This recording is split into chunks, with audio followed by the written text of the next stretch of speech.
Hello and welcome to this month's Maggie Moment. I'm going to be talking about screens again, and we need big screens and little screens, but I'm mainly focusing on little screens. And I've said to mums and dads before, there are times we do need a break from our children, so do not beat yourself up and go into parental guilt and shame because your children actually use screens. Please, it's just let's get some common sense around the possibility of when does excessive use possibly impede our children's development. I'm still a much bigger fan of children watching a couple of hours television than a couple of hours on a handheld device, mainly because I'm a mother of sons and I know that if you've got boys, they're doing somersaults anyway, aren't they, and jumping around and farting, and they're not sitting stuck in that position, which is very fixed.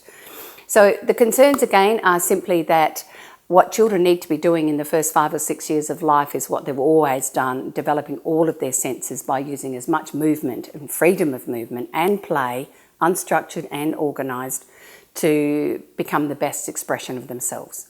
So almost that needs to be your guiding pace around that, and how much time do we not allow them to do those things.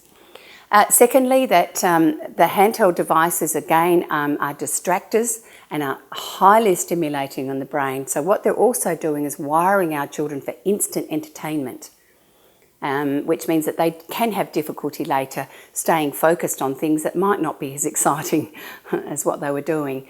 So again, that can have an impact in the learning environment later. And excessive consumption of the flashing blue lights close to the eyeballs is actually impeding the melatonin development, which means some children are struggling with sleep. And I know there's lots of kids out there that don't sleep very well who don't use screens. The digital abandonment is another one, is that it's not just how our children are using them, it's how you are using them. And please watch my video blog on that, because that was one that really triggered a lot of reshaping and rethinking in family homes, is how much, where is my device and how much am I interrupting my relationships with my children in order to stay connected. So the simplest things once again are not for very long, and those sorts of things, particularly in those early years. 20 minutes is not going to do an awful lot of harm. Also that when it's mealtime, there is absolutely no device or screen or distraction from being connected to your children. If you don't eat around a table, where is the time there is no distraction so that our relationship can develop and be authentic?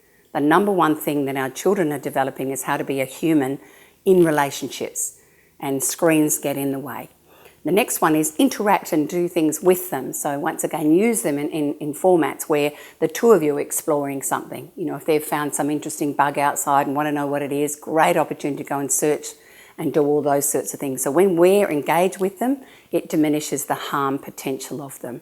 Have very, very specific parental controls and things that you are really careful you update, because that's the only other side that still causes me angst, and I hear it all the time, is when young children are being exposed to explicit images or inappropriate content which traumatises them. So I just wish it wasn't there in lots of ways, but I do know that there are an incredible amount of advantages educationally. So keep looking at it in terms of that too. Is this an educational advantage, or is this just an entertainment? Because I'd really prefer children, younger children particularly, using their entertainment with other children, because the social and emotional development cannot come through the screen world.